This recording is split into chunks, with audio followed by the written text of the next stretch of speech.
Hello there, I'm joined by James King, the CEO of Flows. Hello James. Hello, great to be here. Welcome to the studio. So talk us through how Flows came into existence. You were previously part of growing platform businesses, so why did you decide to strike out on your own? First, it wasn't fully on my own. There's a couple of co-founders with me as well, Mike, our CTO, and Andrew, the CPO. The three of us, as you say, were working together at a large sort of listed platform company before.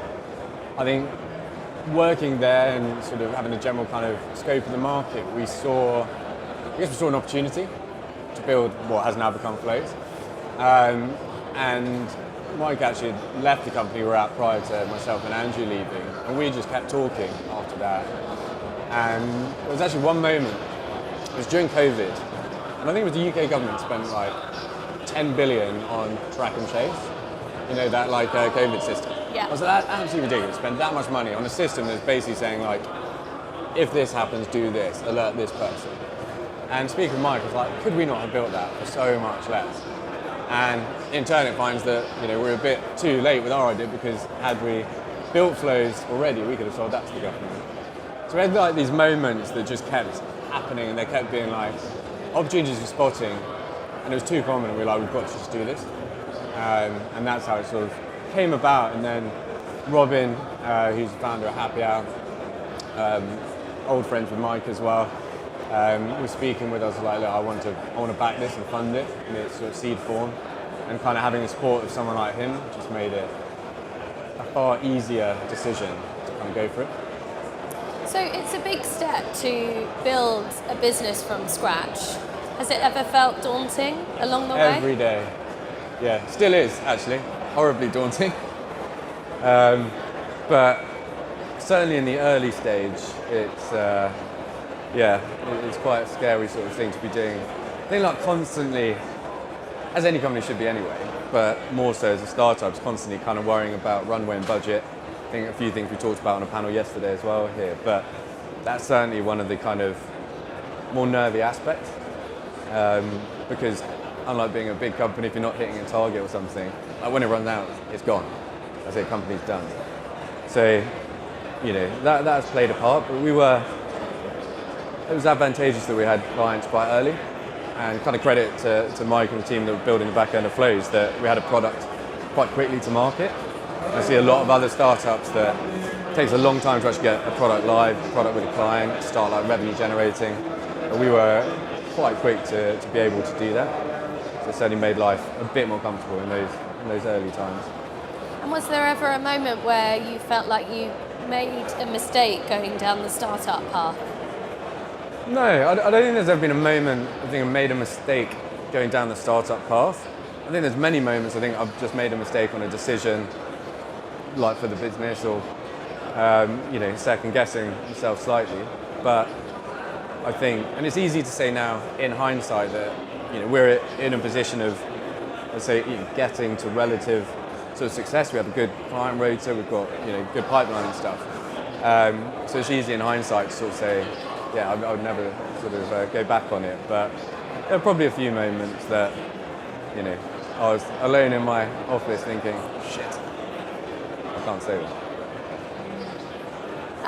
And have you had a moment of validation when you've realised, things are going well, things have started to align, the business has started to take off? Have you had that moment?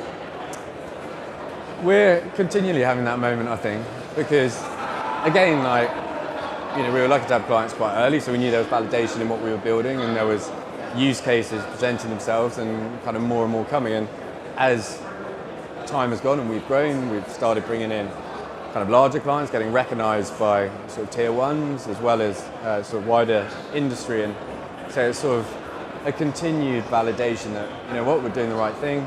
All our markers are sort of going in the right way. You know, we're gaining clients versus losing them. Revenues are going up. The product roadmap's really exciting for sort of new releases, and we're releasing them on time as we go as well. So, yeah.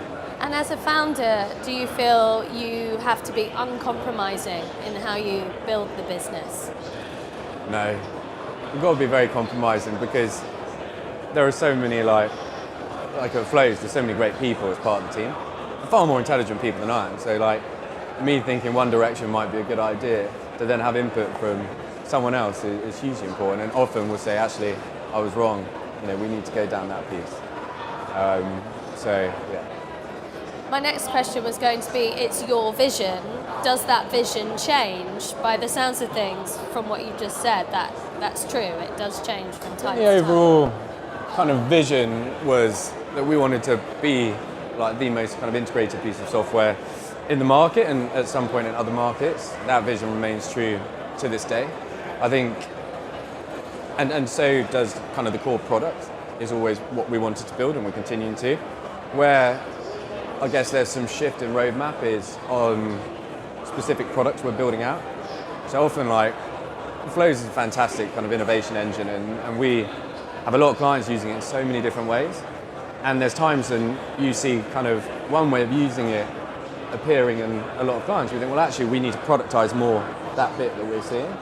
And that's something that can change slightly, and where we think maybe next year we'll be working on this, it's like this other thing's actually doing really well. We need to put more into developing that area. So. And what stage is Flows at today?